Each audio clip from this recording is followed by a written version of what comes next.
Okay, I cannot stop consuming the Ruby Franke crime scene photos. These are all pictures of Jodi Hildebrand's house where the children were kept and where they escaped from.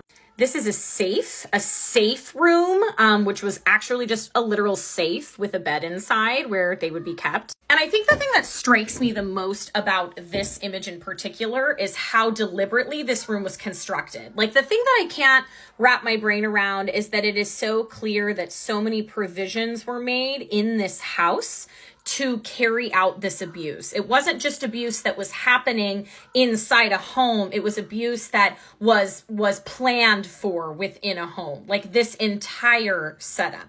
And for some reason, a like washer and dryer just out in the middle of nowhere also it just gives me the freaking creeps. They found a trash can that was just full of this like stained saran wrap, and a bunch of people are alleging that there was a cayenne pepper mixture that she would put on her children's wounds. And this is what the son's wounds looked like when he went to the neighbors to ask for help. So you know that this came from their wounds. And you can see too on his feet, like you can see that yellowish, orangish thing on there, mixture.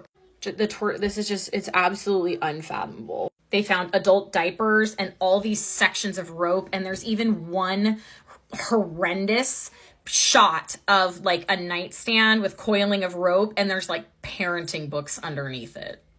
Gotta have an office for YouTube. Gotta have an office that looks real nice and pretty while you're torturing your children downstairs so you can still keep making your YouTube money. This just makes me absolutely sick. But for whatever reason, and I don't know why, the picture of the pantry just makes me all the more physically ill. Like, this pantry is stacked to excess. They have multiples of every single thing in here. Look at how much freaking cake mix they have in here.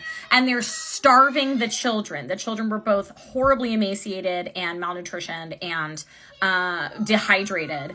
And I don't know why this image in particular just incensed me beyond belief, because they could see this. They would likely walk through and walk by this, and then they were not given the option to eat any of it, which is just cruelty and disgusting on another level. But again, just coming back to the fact that they made this room.